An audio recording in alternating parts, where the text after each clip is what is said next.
The first thing that fell out was a pot lid, then a box of tea bags, then a roll of baking paper I had not seen in months. I was standing in front of my kitchen cabinet, holding 3 storage baskets, trying to decide where to put a fourth.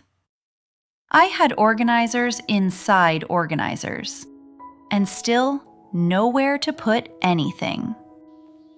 A few days later, I visited an older neighbor nearby. Her kitchen was much smaller than mine. But when she opened a drawer, every item was visible. When she reached for a cutting board, nothing else moved. When she took out a bowl, she did not lift 6 other bowls first. I remember thinking, how does this tiny kitchen feel easier to use than mine? The answer was not more storage. It was better use of the space already there. And once I saw that, I began noticing all the space I had been wasting. Space above things, behind things, under things, and between things. So I changed my home, one small area at a time. Here are the 7 Japanese-inspired storage ideas that helped me most. The first was simple. I stopped stacking everything. I used to stack shirts, towels, and frozen food in tall piles. It looked neat for about 1 day. Then I needed the item at the bottom, and the whole system collapsed. So I began storing things vertically. I folded shirts into small rectangles and stood them upright. I placed freezer bags side by side inside a narrow bin. I stored lids standing up instead of lying flat. The difference was immediate. I could see everything at once. I could remove one item without disturbing the rest. And I stopped finding clothes I had forgotten I owned. Apparently, visibility is a good cure for accidental shopping. The second idea came from something never meant for a kitchen: a file holder. I had always thought of it as an office item, but in my neighbor's kitchen, one held cutting boards, another held pot lids, a third held baking trays. Everything stood upright in its own slot. So I tried it. For the first time, I could pull out one cutting board without lifting a heavy stack. That taught me something important. Sometimes the problem is not the object. It is the direction in which we store it. The third idea was to create a second floor inside a cabinet. Open one of your cabinets and look above your plates. There may be a surprising amount of empty air. Mine had room for another shelf, but no actual shelf. So I added a small shelf riser. Large plates stayed below, bowls went above. Mugs no longer sat on top of one another. I did not make the cabinet bigger. I simply stopped using only the bottom half. After that, I looked at every shelf differently. Not just left to right, but bottom to top.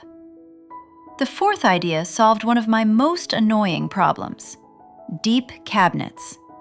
They look generous until you need something at the back. Then you are kneeling on the floor, moving bottles and reaching into darkness. I found 2 unopened bags of the same ingredient in one cabinet. I had bought the second because I could not see the first. Hidden storage had become forgotten storage. So I grouped similar items into pull-out trays and handled baskets. Cooking oils in one, cleaning supplies in another, baking items together.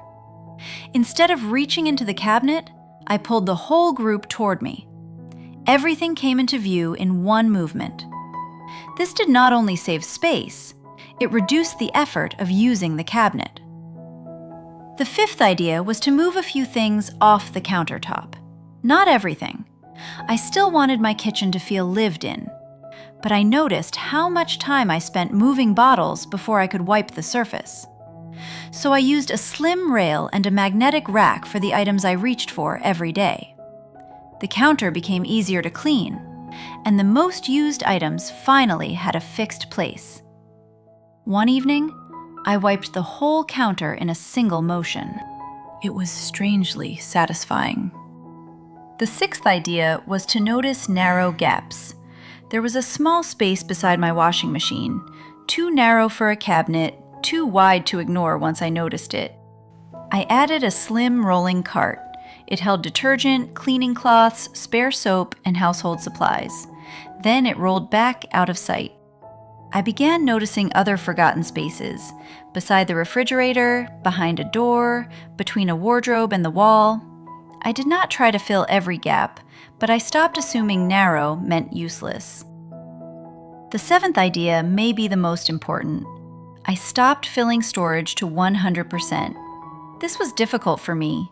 An empty section of a drawer felt unfinished. A shelf with space left on it felt wasted. So I kept adding more boxes, more containers, more things to organize. But when every space was full, nothing was easy to remove. Nothing was easy to return. And the system failed when one new item entered the house. So I began leaving a little breathing room, enough space for my hand, enough space to see the back, enough space to put something away without pushing. Empty space was not wasted space.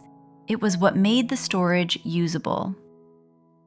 A few weeks later, I noticed the change during breakfast. I pulled out one cutting board. No stack shifted. I reached for a bowl. Nothing fell. I took a tray from a deep cabinet and found exactly what I needed. Then I wiped the counter in seconds. My home was not bigger. I had not bought a new kitchen. I had not thrown away everything I owned. But moving through the room felt easier. And that was the real result I wanted. Not a perfect home. A home that asked less from me.